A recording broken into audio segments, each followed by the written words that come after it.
Well, good evening, everyone, and welcome back to AJ 112 Introduction to Criminology. My name is Tony Farrar, and of course, I am your instructor for this semester. Tonight's lecture is going to cover Chapter 11, where we are going to look at political crime and terrorism. Some of the learning objectives that we hope to accomplish this evening will be to define the term political crime, assess the cause of political crime, and compare and contrast a couple of different terms or criminal activities, if you will, that being espionage and treason. And are there differences or are there similarities? And what are those? We're going to look at some components or different subcategories of state political crime. We will define some of the differences between terrorists and insurgents and guerrillas and revolutionaries. And then we'll wrap it all up with some different forms of terrorism and some contemporary issues and topics in terrorism. So with that being said, we have a lot to cover. This may end up being broken into a two-part lecture depending upon how long we go. We'll try to fit it in the 60 minutes. I'm really not sure if we can do that, but we're going to give it a shot anyway. So fact or fiction, remember this is something that we do every lecture just to stimulate your brain and get you going. So we're going to jump right into it. Fact or fiction, treason is the only crime mentioned in the United States Constitution. Fact or fiction, terrorist attacks have been increasing every year. The world is in fact becoming a more dangerous place. Keep in mind that I may cover some of these two questions as we go through the lecture. I may not, but again, at the end of the day, I want you to just kind of think about these things as we move through a lot of the information tonight. So, our case study on WikiLeaks. During the 2016 presidential election, the site WikiLeaks published emails that had been hacked from Clinton presidential campaign computers. And while the revelations were not particularly controversial, the site was accused of playing politics. Russian hackers were suspected of being behind the data breach, and if the Russian connection could be proven, it meant that WikiLeaks was aiding foreign interference in U.S. elections. And in response, the person that oversees WikiLeaks, the owner, if you will, by the name of Assange, issued a statement that read in part, and I'll read it to you now. The right to receive and impart true information is the guiding principle of WikiLeaks, an organization that has a staff and organizational mission far beyond myself. Our organization defends the public right to be informed. This is why, irrespective of the outcome of the 2016 presidential election, the real victor in the U.S. public, which is better informed as a result of our work.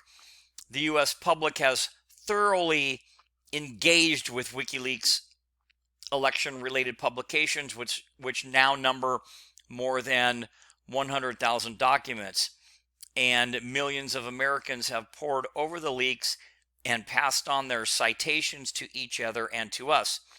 It is an open model of journalism that gatekeepers are uncomfortable with, but which is perfectly harmonious with the First Amendment.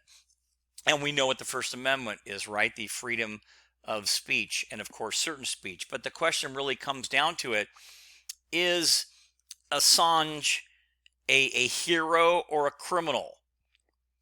It kind of depends on your viewpoint. In the meantime, wanted on a series of charges stemming from an alleged sexual assault in Sweden and threatened with extradition to the United States to face charges of espionage. There's one of those words. Assange was granted asylum by the government of Ecuador and remained in their London embassy for years. In 2017, the fate of these two notorious people suddenly took a new twist. First, Bradley Manning, now known as Chelsea Elizabeth Manning, had her sentence commuted by President Obama just before he left office. And on May 17th, 2017, she walked out of prison a free woman. Then Sweden decided to drop the rape charges against Assange while he remains in the embassy. His future now looks considerably better. So just a little bit of information about him. So, political crime. It can be both nonviolent, such as Chelsea Manning's violation of the Espionage Act, and extremely violent, such as a terrorist act designed to undermine the government. It has become an important area of criminology inquiry, and many criminologists who previously paid little attention to the interaction between political motivation and crime have now started to focus on this particular area of study. So we're seeing a little shift in some of this. So in this lecture, we're going to briefly discuss the concept of political crime and some of the forms that it might take. We will then go into some of the more extreme forms, such as terrorism, which now really occupies the center stage of both world opinion and government policy.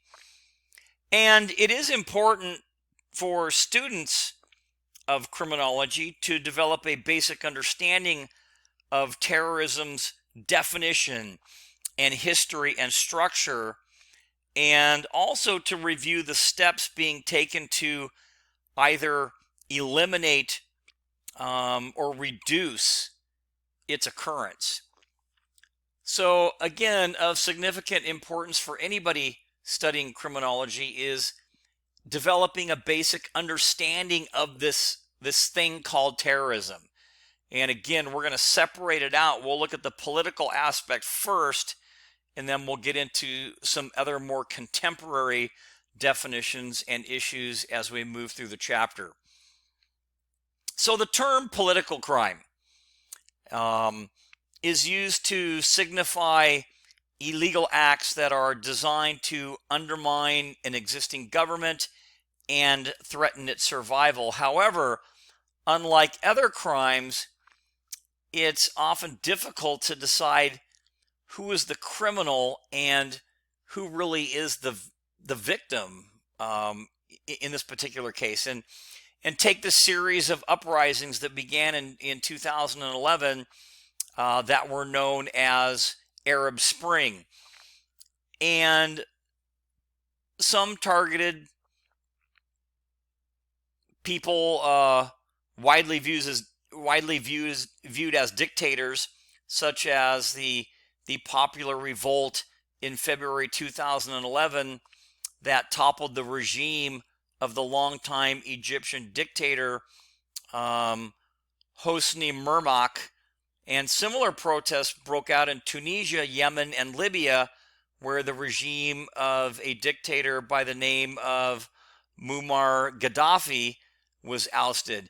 And these revolts were not viewed as terrorist acts, but basically popular political upheavals against these hated and evil dictators. So the world did not basically recoil when Gaddafi was apprehended and brutally killed on camera. So, you know, in some of these highly repressive nations, any form of unsanctioned political activity, including something like writing a newspaper article, may be considered a political crime punished by death or imprisonment. And in contrast, people who some label as terrorists are viewed by others as freedom fighters or even even revolutionaries. I mean, what would have happened to George Washington and Ben Franklin had the British won the Revolutionary War? Would they have been hanged for their political crimes, or would they have been considered heroes or even freedom fighters? So, I mean, just interesting thoughts for us to think about. And political crimes may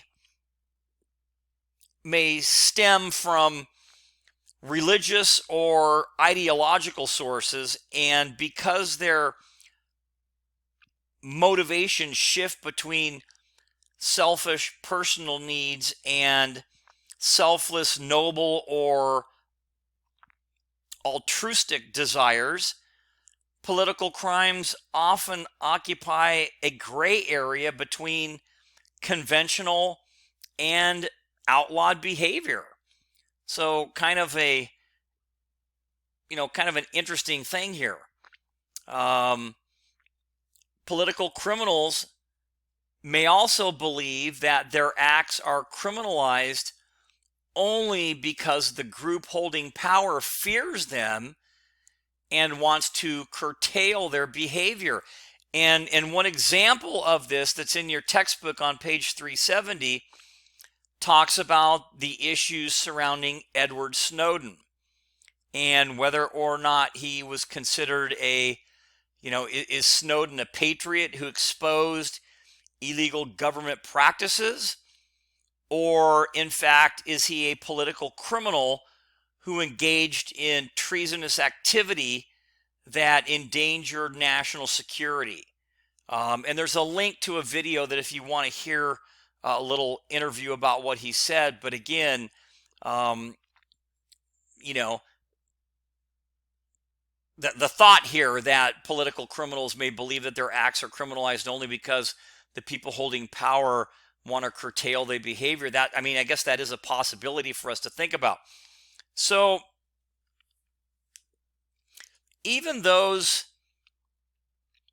political criminals who profit personally from their misdeeds, such as someone who spies for an enemy nation for financial payoffs, may believe, again, that their acts are motivated by a higher calling than just common theft.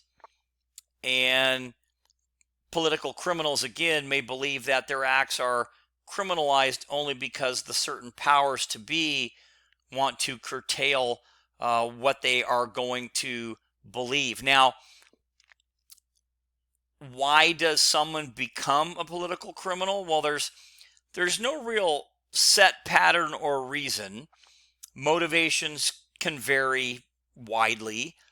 And some use political crime as a stepping stone to, let's say, public office, while others use it as a method to focus their frustrations.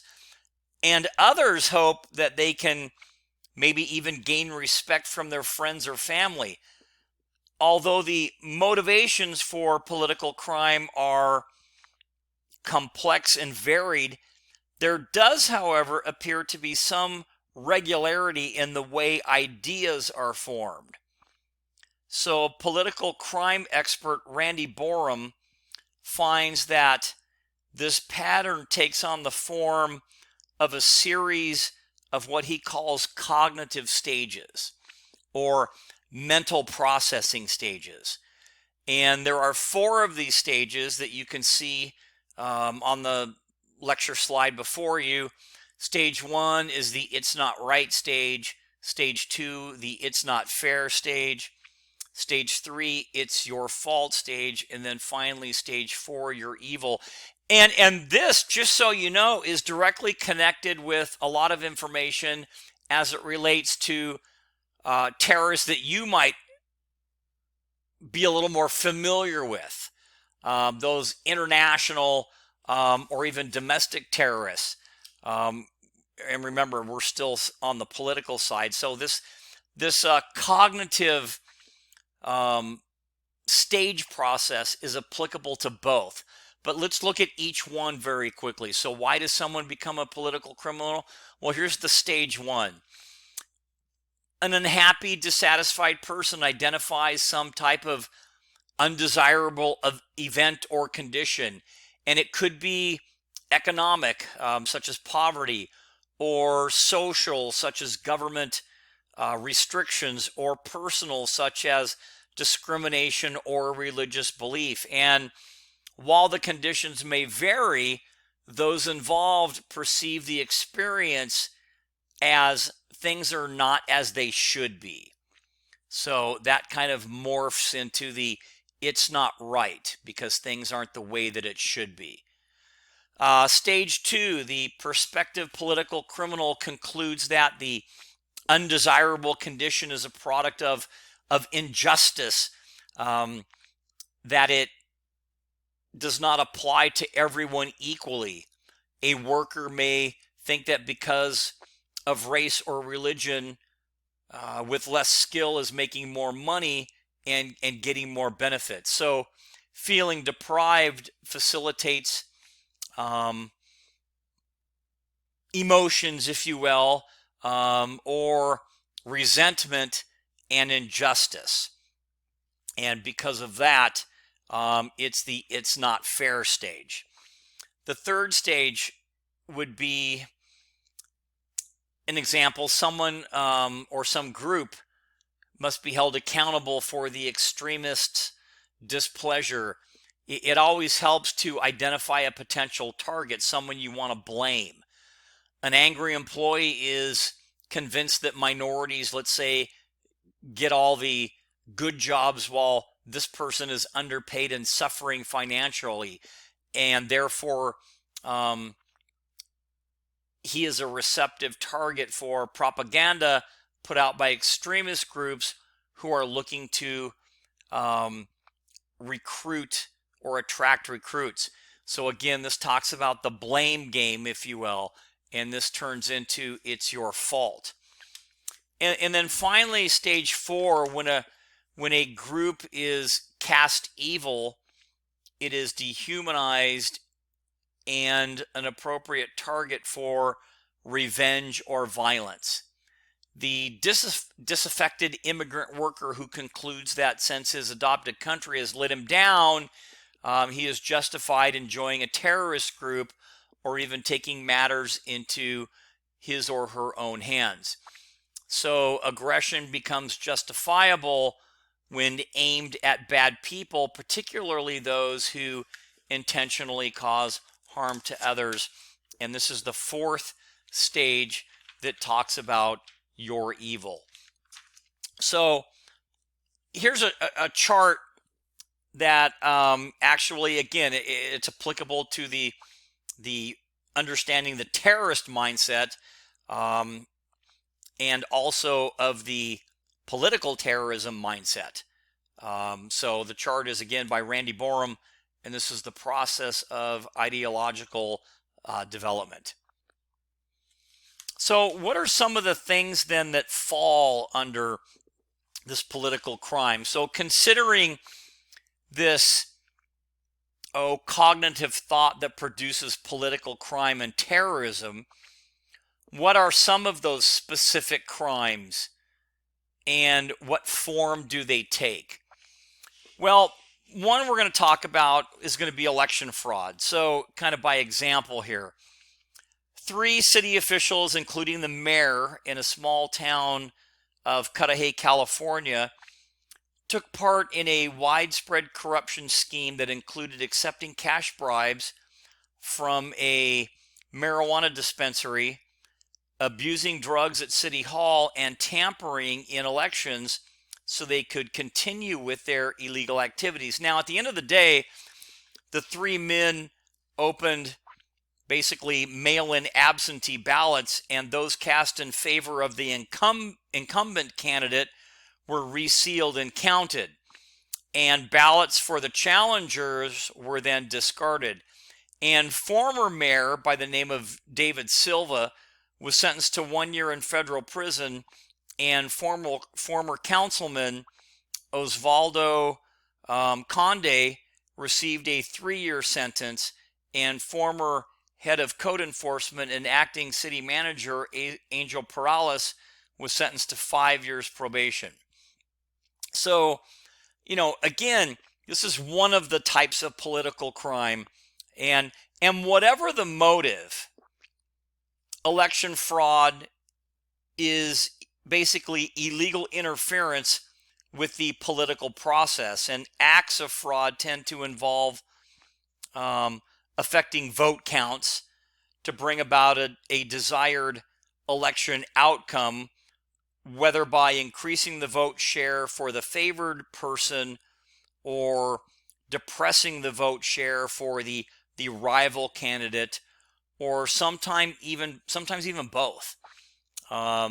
So again, this type of fraud is interference with that political process, and typically through voting. Now, election fraud has been a feature of political life since Roman times, and in addition to discarding absentee ballots, it includes a variety of other behaviors designed to give a candidate, his or her party, an unfair advantage. And some of those we're going to talk about just very quickly here. Actually, we'll just kind of list them. So some of the interference processes. One could be intimidation. Voters can be scared away from the polls through threats or intimidation. Number two, disruption. Bomb threats can be called into voting places in areas that are known to heavily favor, let's say, opposing parties.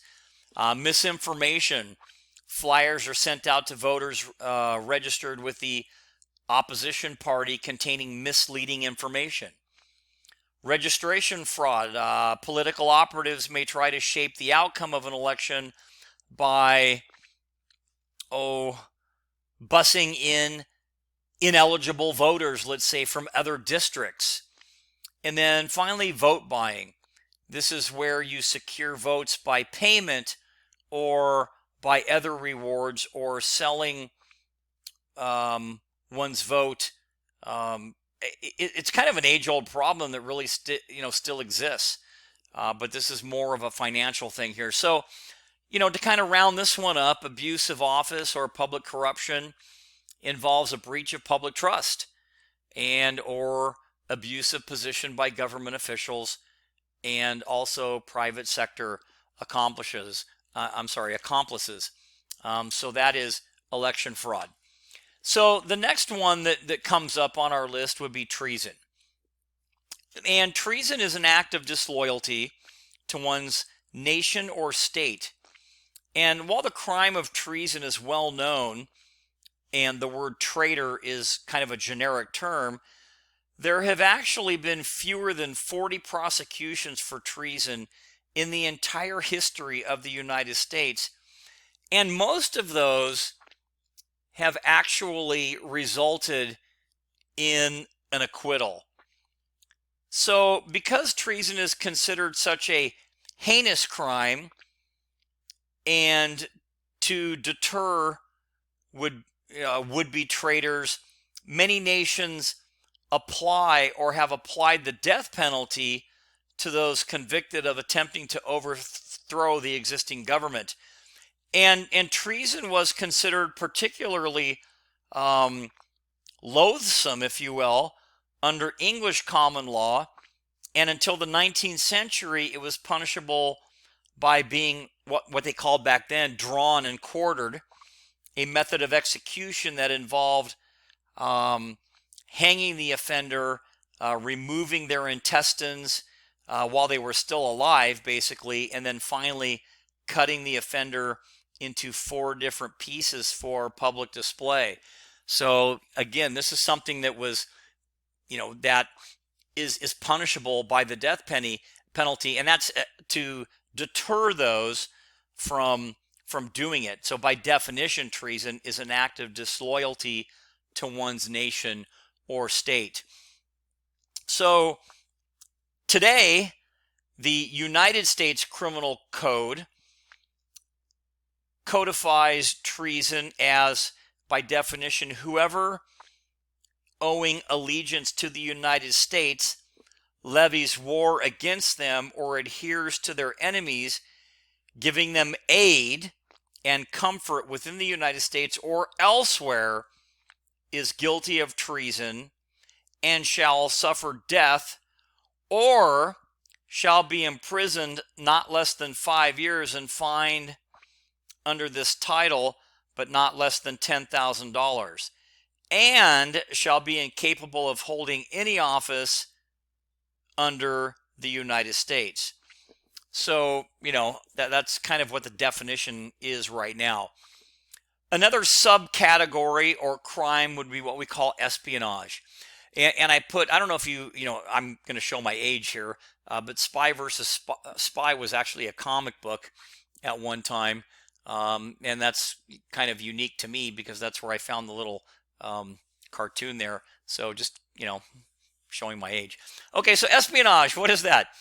Well, Robert Hanssen was a counterintelligence agent for the FBI assigned to detect and identify Russian spies. A former Chicago police officer, Hanssen's assignment required him to have access to sensitive top secret information. In one of the most shocking cases in U.S. history, Hanssen volunteered to become a paid spy for the KGB during the Cold War, and over a 15-year period received at least $1.4 million in cash and diamonds. And he was arrested on February 18th, 2001, after leaving a package of classified documents for his Russian handlers under a footbridge in a park outside of Washington. So during his years as a double agent, he not only provided more than 6,000 pages of documents to the Soviet Union, but also caused the death of 2 U.S. Double agents whose identities were uncovered with the aid of those secret documents. So what is espionage? Well, it's more commonly known as spying, but it is the practice of obtaining information about a government, organization, or society that is considered secret or confidential without the permission of the holder of that information. And espionage involves obtaining the information illegally by covertly or secretly or undercover, entering the area where the information is stored, secretly photographing forbidden areas, or subverting through threat or payoff people who know the information and will divulge it through what we call subterfuge or a criminal action, if you will. And espionage is typically associated with spying, again, on potential, actual enemies by a foreign agent who is working for his or her nation's intelligence service. Industrial espionage, which is kind of a little subheading under this, is basically the same thing, but the spying involves corporations. The traditional methods of industrial espionage include recruiting agents and then inserting them into the target company or breaking into an office to take equipment or perhaps gain information. So that's the crime of espionage. So fact or fiction, just kind of going back to that, treason is the only crime mentioned in the United States Constitution. Well, the fact is treason is considered so serious that it is the only crime set out in the Constitution. Article 3, Section 3 defines treason and its punishment. So there you have it. So what about another subheading? And we're going to look at what we call state political crime. So while some political crimes are committed by people who oppose the state, others are perpetrated or carried out by state authorities against the people that they are supposed to serve, and this is referred to as state political crime. And critical criminologists argue that rather than being committed by disaffected people, a great deal of political crime arises from the efforts of the state to either maintain government power or to uphold the race, class, and gender advantages of those who support the government. In industrial society, the state will do everything to protect the property rights of the wealthy while opposing the real interests of the poor. They might even go to war to support the capitalist classes who need the wealth and resources of other nations. The desire for, let's say, natural resources such as rubber and oil and metals is one of the primary reasons for Japan's invasion of China and other Eastern nations that sparked their entry into World War II.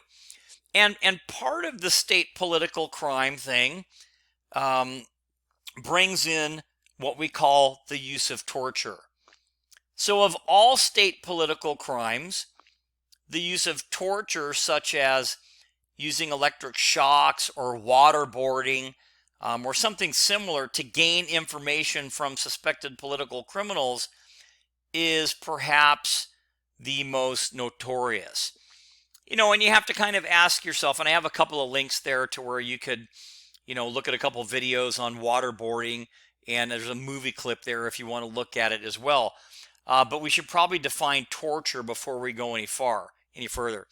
So torture is an act that causes severe pain or suffering, whether physical or mental, that is intentionally inflicted on a person for such purposes as obtaining a confession or punishing them for a crime that they have committed, or intimidating or coercing that person into a desired action.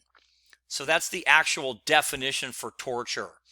So we'll ask ourselves this question: can the torture of a suspected terrorist determined to destroy the government and harm innocent persons,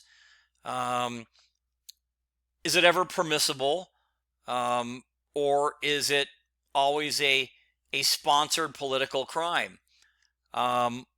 While most people may not agree, some argue that torture can sometimes be justified in what they call a ticking time bomb scenario. So I'm gonna talk about that, and it's a very interesting concept here. So the ticking time bomb scenario. So can the torture of a suspected terrorist, again determined to destroy the government, can it be permissible? So again, we're going to talk about this ticking time bomb scenario. So while most people loathe, if you will, or disagree with the thought of torturing anyone, some experts still argue that torture can sometimes be justified in what they call the ticking time bomb scenario. So suppose the government found out that a captured terrorist knew the whereabouts of a dangerous explosive device that was about to go off and kill thousands of innocent people. Would it be permissible to use torture on this single individual if it would save the population of a city? What do you think? I mean, you can answer yes or no in your head. The ticking time bomb scenario has a little bit of appeal, and famed social commentator and legal scholar Alan Dershowitz argues that the vast majority of Americans would, in fact, expect law enforcement agents to use any means necessary to obtain information needed to prevent a terror attack. To protect against abuse, Dershowitz proposes the creation of what you would actually call a torture warrant that can only be issued by a judge in cases where A, there is an absolute need to obtain immediate information in order to save lives, and B, there is probable cause that the suspect has such information and is unwilling to reveal it to law enforcement agents. So kind of an interesting concept. What do you guys think about that? The suspect would be given immunity from prosecution based on the information elicited by the torture. Now, it would only be to save lives. The warrant would limit the torture to non-lethal means, if you will, such as, let's say, sterile needles being inserted beneath the nails to cause pain, or even waterboarding or something similar. Now, not everybody agrees with this, with Dershowitz. Opponents of this torture and torture warrant believe that even imminent danger does not justify state-sanctioned violence, if you will. And there is a danger that such state-sponsored violence would become calculated and even premeditated, and torturers would have to be trained and ready and in place for the ticking time bomb argument to work. And furthermore, there is very little empirical evidence suggesting that torture provides real benefits, and really much more suggests that it can create serious problems. It can damage civil rights and democratic institutions and cause the general public to have sympathy for the victims of torture, no matter their evil intent. So those are some of the criticisms, if you will. So now we're going to move into a little bit more contemporary issues relating to terrorism itself. So on November 13th, 2015, a coordinated series of attacks stunned Paris, and there were suicide bombings and mass shootings at a stadium, cafes, and restaurants, at a local theater where an American rock group was actually performing that night. And in all, the attacks took the lives of approximately 130 people and injured approximately 368 others. And 7 attackers were killed, though some of the other ones were able to flee. And at the end of the day, the Islamic State claimed responsibility for this particular attack. And I've got a couple of pictures that you can look at that talk about some of the news clips that were going on. You can see some of the carnage there in the bottom right-hand side. And if you look on the left-hand side, you can actually see the timeline of this. So with that, let's start to define terrorism. So that's just kind of a thing to get you thinking about it. But now we're going to actually define what it is. So despite its long history, it is often difficult to precisely define terrorism. From the Latin word terri, which means to be frightened, and to separate terrorist acts from interpersonal crimes such as violence. So, I mean, you have to kind of think about this here. You know, how do we distinguish between just regular crimes and terrorism? And to be considered terrorism, which is in fact a political type crime, an act must carry with it the intent to disrupt or change the government. But let me kind of give you another definition here.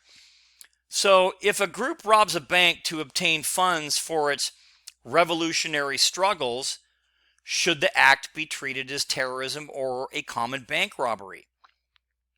In this instance, defining a crime as terrorism depends on the kind of legal response the act invokes from those in power.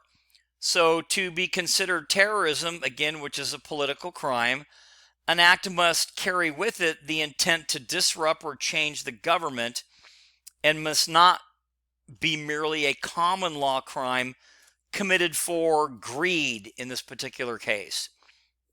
Now, According to the U.S. State Department, the term terrorism means premeditated, politically motivated violence perpetuated against non-combatant targets by subnational groups or clandestine agents, usually intended to influence an audience.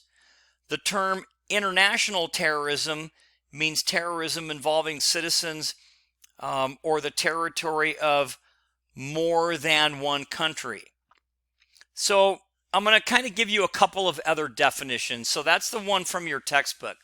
So the definition used by the FBI, which is found in the Code of Federal Regulations, defines it as this: terrorism includes the unlawful use of force or violence against any persons or property to intimidate or coerce a government, the civilian population, or any segment thereof. Now, pay attention to the last line because this connects with the book definition. In furtherance of political objectives. And you'll see some of these different definitions as they start to tie together. Another definition, according to the U.S. State Department, the term terrorism means, again, premeditated, politically motivated violence against non-combatant targets by subnational groups, clandestine agents, usually intended to influence an audience. And you can look at the bottom, it says there, the illegal use of force against innocent people to achieve a political objective. So you're starting to see how these tie together. So along with defining terrorists, we have to look at a couple of different subsets, if you will. And if you remember, I told you we were going to look at various forms of some political groups. So we've talked about terrorist. We're going to look at guerrilla. We're going to look at insurgent. And we're going to look at revolutionary. So what about terrorist and guerrilla? So the word terrorist is often used interchangeably with the word guerrilla, but the terms are actually different. Guerrilla comes from the Spanish term meaning little war, which developed out of the Spanish rebellion against French troops after Napoleon's 1808 invasion of the Iberian Peninsula. And terrorists have an urban focus, just so you know. Operating in small bands or cadres of 3 to 5 members, they target property or persons of their enemy, such as members of the ruling class. However, terrorists may not have political ambitions, and their actions may be aimed at stifling or intimidating other groups who oppose their political, social, or economic view. So the definition guerrilla means little war. And so when you hear guerrilla warfare, you have little groups that are causing these little uprisings, if you will. So hopefully that kind of makes sense a little bit. So a little bit more, guerrillas, as opposed to terrorists, are in fact armed military bands, typically located in rural areas, that attack military, police, and government officials in an effort to destabilize that existing government. And their organizations can grow quite large and take the forms of even what we might consider to be a military force. Well, what about an insurgent when we look at terrorist and insurgency? So an insurgency is a political movement that may use terror tactics to achieve their goals. And insurgents wish to confront the existing government for control of all or even a portion of the territory, or force some type of concessions in sharing political power by competing with the opposition government for popular support. So that's basically what an insurgency is. Terrorist and revolutionary. A revolution is generally seen as a civil war fought between nationalists and a sovereign power that holds control over the land, or between the existing government and local groups over issues of ideology or power. So one thing that you can see when you talk about the definitions of terrorism is you can see that they're criminal in nature. A lot of the targets are typically symbolic, that terrorist actions are always aggressive and often violent. And the fourth characteristic is that it is often an effective tactic for the weaker side in a conflict against a much more powerful adversary to basically fight a asymmetric war, if you will. And just to kind of give you the definition of this so you know what it is, asymmetric warfare, you could take the example of Desert Storm in 1991, was the last conventional war fought by the United States in places like Iraq, Afghanistan, and other troubled spots around the globe. The U.S. military is facing, again, that guerrilla warfare, which is also called asymmetric. And asymmetric is interesting in itself because it means not attacking head on.